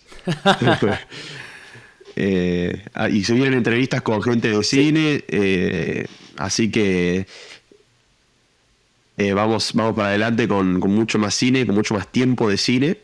Y espero que nos se suscriban, que nos escuchen, que le den me gusta. Ya hay gente que nos está escribiendo, que nos está dando su feedback. Y estamos muy contentos que nos estén escuchando y que nos estén siguiendo en las redes. Así que obviamente esperamos su feedback, que nos digan qué es lo que piensan tanto de los podcasts como de las películas que vamos hablando. Hemos tenido algunos comentarios sobre La La Land diciéndonos en Instagram por qué no ganó los Oscars, que es injusto. También nos dijeron que Every Mr. Once les gustó mucho, pero bueno, espero que tengamos más feedback, es muy entretenido y que generemos una comunidad de gente que amamos el cine, obviamente podemos tener opiniones distintas. Pero bueno, ¿algo más que quiera decir vos, Alfredo, para cerrar? Nada más, me ha gustado mucho hablar de esto porque yo también he aprendido cosas hablándolas, de hecho.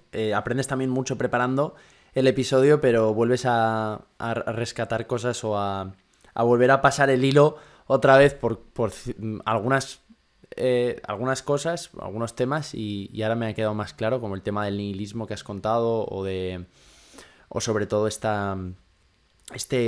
absurdo que quizás le resta peso a los antagonistas y que quizás sea una de las razones por las que no me funciona tanto la evolución de los personajes.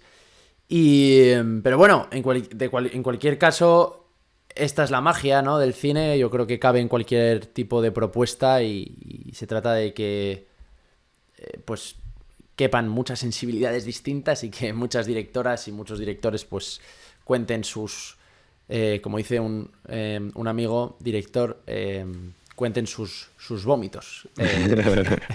Que bueno, para el que esté cenando no es el mejor símil, pero... Y desde luego que si te ha gustado, pues nos ayuda mucho a mejorar si nos das a like en el episodio, si te suscribes en la plataforma en la que nos escuches, porque es verdad que sí que nos ayuda mucho a aportarte más valor en cada nuevo episodio, que nos lleva mucho tiempo de preparar, y a ti no te cuesta nada darnos ese like o suscribirte, y sin embargo apoyas mucho este tipo de contenido. Y por mi parte ya está. Gracias por todo, Valen. Gracias a vos, Alfredo, fue muy interesante, una charla espectacular y espero que a la gente le guste. Así que un abrazo grande y nos veremos en el siguiente episodio. Hasta luego. Perfecto. Nos vemos en The Fabelmans. Chao. Chao.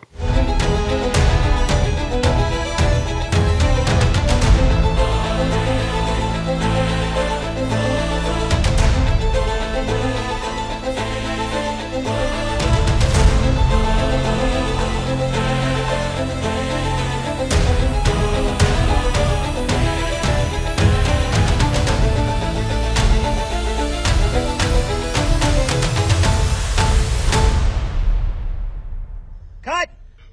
Perfect! Beautiful. Can you give me just one more?